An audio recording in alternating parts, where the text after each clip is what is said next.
kabar Bang? Sehat kan Bang? Mau pikir itu siapa juga tadi, betul. Salam Bang. Oh iya. Bang, kali ini kita Pomed podcast merinding. Ya kan? Cocok? Ya cocok. Ya, geser dulu Bang. Oke siap. Silakan. Assalamualaikum warahmatullahi wabarakatuh. Selamat datang di Dimensi Sebelah. Halo Sobat Des, selamat datang kembali di channel Dimensi Sebelah.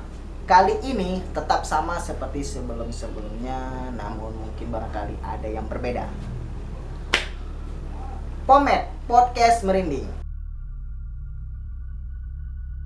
Oke, kali ini aku akan menceritakan, bukan hanya aku, ada beberapa best friend aku yang ada di sini, ya, yang megang kamera nih terutama nih, dan yang ring light ada yang ke sini dan yang paling belakang. Nah, mereka akan siap menceritakan pengalaman horor, creepy dan keanehan-keanehan yang ada di dalam hidupnya. Penasaran? Sebelum itu, pastikan kalian belum. Pastikan kalian menggunakan headset, earphone, ya. Perhatikanlah sekeliling kalian gitu kan. Mana tahu ya kan. Ya kalau kalian nggak berani sendiri, ya berdua. Gitu. Cuman kalau mau uji nyali bolehlah sendiri. Dan jangan lupa apa Beb? Subscribe. Betul lah. Subscribe, like dan Komen. ya bantu channel ini ya supaya makin berkembang. Jangan lupa bunyi loncengnya. Iya, bunyikan loncengnya. Kalau bisa share lah kemana-mana. Oke? Selamat menyaksikan. Bang Yudi lah dulu. Ayo Bang. Jadi pada suatu saat Kuat dikit Bang soalnya. Pada suatu saat kemarin, ini sebenarnya pengalaman sih, seumur hidup yang pernah abang rasakan. Dari pengalaman yang sebelumnya belum pernah abang rasakan. Pada saat itu malam menunjukkan pukul jam 1. Abang sambil nonton TV tertidur. Jadi pada saat itu abang tidur di ruang tamu, di ruang TV sambil nonton. Lampu dimatikan. Kalau tidak salah pukul 2 malam abang udah tertidur. Tapi macam ada sesuatu yang mengelus kepala abang, selayaknya orang disayang. Itu muncul dari bawah kursi. Terus abang tersentak bangun gara-gara lulusan rambut tadi itu. Jadi pas udah melekkan mata, tapi abang nggak bisa ngapa-ngapain. Jangankan untuk bergerak, bersuara aja nggak bisa. Jadi abang seolah-olah macam badan itu tertahan, Ketindihan. macam gitulah. Tapi abang nggak bisa ngomong, cuman bisa gitu aja.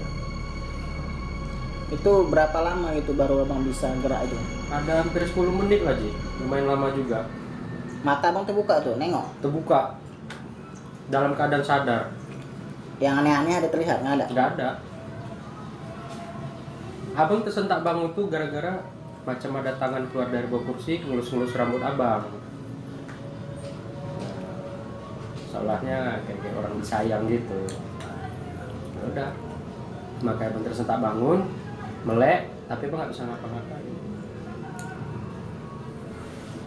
Wow. Boy. Kok siapa? Kak lelem tahu. Jadi gini, aku kan di rumahku tuh ada 2 kamar. Satu kamar aku dan satu kamar kakakku. Aku kan lagi nonton TV nih di ruang TV.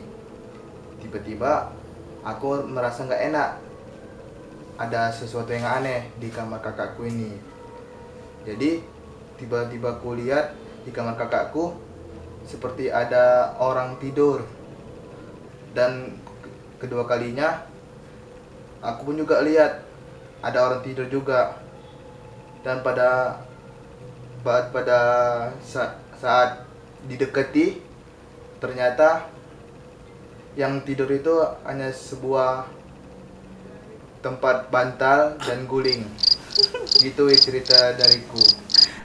Kok bukan cerita hantu, nama cerita halu kok itu.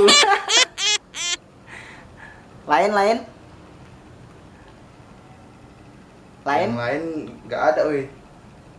Nggak, itu memang apa namanya, memang pertama kau tengok itu memang bentuk orang kah, atau memang dia diselimuti, jadi macam orang diselimuti gitu? Dia bentuk orang aslinya yang kulihat itu. Terus tiba-tiba aku dekati, ternyata itu hanya sebuah guling dan bantal. Ya kemungkinan besar itu ya mungkin ya halu, atau barangkali kau ada nonton horor sebelumnya, jadi Ya itu situasinya pada siang hari tuh. Entah karena perasaan, kan biasanya kalau siang-siang itu kan ada setan biasanya kan. Jadi terbawa lah perasaan. Jadi kayak merasa ada yang tidur gitu. serius kau siang hari ada setan? Ya kata-kata orang kan begitu. Bukan malam hari? Ya siang juga ada setan. Kalau mau siang hari ini setannya nih. Oke, hari ini saya akan menceritakan sebuah kisah horor saya waktu pada masa kecil dulu lah ya kan. Ya itu di tempatnya di, aduh, lupa ingat deh dia di mana ya. Oh, rumah nenek saya. Jadi pada saat itu di rumah nenek saya tuh kan ada makam, ya makam kuno lah. Yaitu nama makamnya makam Syekh apa namanya? Pokoknya Syekh lah, makam Syekh. Jadi di makam itu kan, waktu saya bangun tidur, posisi malam itu jam 3, mau kamar mandi, udah siap lah nih kan buang air kecil. Pas sudah siap buang air kecil, saya melihat dekat kuburan itu ada sesosok kuntilanak, kan. Separuhnya nih nggak ada, udah nggak ada, cuman model rambut aja, cantik kan. Nah, jadi saya dekatin, kok hilang gitu ya kan. Terakhir mau balik tidur lah ya kan. Nanti kok mimpi? Ya mana mimpi, gila bang nih. Nah terus? Mau balik tidur. Nah, ya udah. Nah, jadi gini kalau ceritaku, Wid. Aku kan sering tidur di masjid nih, sama kawan-kawanku yang lain yang tinggal di masjid. Terus tuh kami tuh sering kali tidur tuh di dalam masjid. Nah, jadi karena kami di kamar itu, karena kami rame, kami kan biasanya tidur sebagian di kamar, sebagian lagi di dalam masjid. Nah, jadi pada suatu kejadian, kawan kami yang tidur di masjid ini yang mengalami ketindihan juga.